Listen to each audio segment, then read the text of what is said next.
ఇల్లు అమ్మేశారు. వచ్చిన డబ్బుతో హోమ్ లోన్ కూడా క్లోజ్ చేశారు. ఇక ట్యాక్స్ భారం తగ్గుతుందనుకుంటున్నారా? అయితే కాస్త ఆగండి. చాలా మంది చేసే ఇదే పొరపాటు మీరు చేస్తే భారీగా నష్టపోయే అవకాశం ఉంది. ఇల్లు అమ్మిన తర్వాత చేతిలో మిగిలిన డబ్బుపై కాదు, ఆస్తి అమ్మకంతో వచ్చిన లాభంపైనే ఆదాయపు పన్ను లెక్కిస్తారు. అసలు నిబంధనలు ఏంటి? ట్యాక్స్ను చట్టబద్ధంగా ఎలా ఆదా చేసుకోవచ్చు? ఈ ప్రత్యేక కథనంలో తెలుసుకుందాం.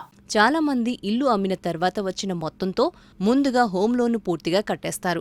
ఆ తర్వాత చేతిలో మిగిలిన డబ్బుపై మాత్రమే ట్యాక్స్ ఉంటుందని భావిస్తారు.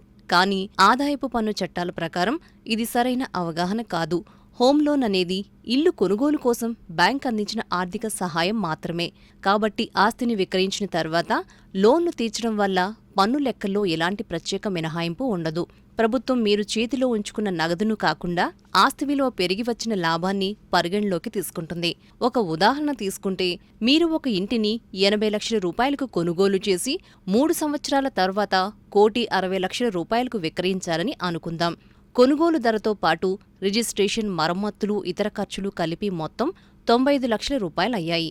అప్పుడు మీకు వచ్చిన దీర్ఘకాలిక మూలధన లాభం 65 లక్షల రూపాయలు. అమ్మకంతో వచ్చిన 1,60,00,000 రూపాయల్లోంచి 50 లక్షల రూపాయల హోమ్ లోన్ను బ్యాంకుకు చెల్లించినా పన్ను మాత్రం మీ చేతిలో మిగిలిన డబ్బుపై కాదు, మొత్తం లాభమైన 65 లక్షల రూపాయల ఆధారంగానే లెక్కిస్తారు.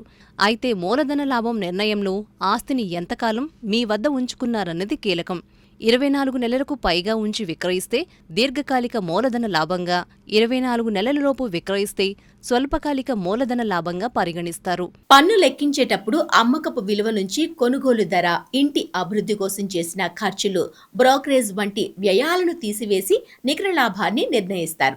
అయితే చట్టబద్ధంగా ట్యాక్స్ ఆదా చేసుకునే అవకాశాలు కూడా ఉన్నాయి. సెక్షన్ 54 కింద పాత ఇంటి అమ్మకం ద్వారా వచ్చిన దీర్ఘకాలిక మూలధన లాభాన్ని మరో నివాస గృహంలో పెట్టుబడి పెడితే పన్ను మినహాయింపు పొందవచ్చు. అమ్మకానికి 1 సంవత్సరం ముందు లేదా 2 సంవత్సరాల లోపు కొత్త ఇల్లు కొనుగోలు చేయవచ్చు. కొత్త ఇల్లు నిర్మించాలనుకుంటే 3 సంవత్సరాల వ్యవధి ఉంటుంది. ఉదాహరణకు 65 లక్షల రూపాయల లాభంలో 50 లక్షల రూపాయలను కొత్త ఇంటిపై పెట్టుబడి పెడితే మిగిలిన 15 లక్షల రూపాయలపైనే పన్ను వర్తించే అవకాశం ఉంటుంది. ఇక ఐటీఆర్ దాఖలు చేసిన గడువు ముగిసేలోపు కొత్త ఇల్లు కొనకపోతే క్యాపిటల్ గెయిన్స్ అకౌంట్ స్కీమ్లో డబ్బు జమ చేసి పన్ను మినహాయింపు హక్కును కొనసాగించవచ్చు. అలాగే సెక్షన్ 54 ఈసీ కింద ఇల్లు విక్రయించిన 6 నెలల్లోపు ఎన్హెచ్ఏఐ లేదా ఆర్ఈసీ బాండ్లలో పెట్టుబడి పెడితే కూడా పన్ను మినహాయింపు లభిస్తుంది. ఈ బాండ్లలో గరిష్టంగా 50 లక్షల రూపాయల వరకు పెట్టుబడి పెట్టవచ్చు. లాక్ ఇన్ పీరియడ్ 5 సంవత్సరాలు. ఆర్థిక నిపుణుల అభిప్రాయం ప్రకారం ఇల్లు అమ్మిన వెంటనే వచ్చిన మొత్తం డబ్బుతో హోమ్ లోన్ క్లోజ్ చేయటం కంటే ముందుగానే ట్యాక్స్ ప్లానింగ్ చేసుకోవటం ఉత్తమం.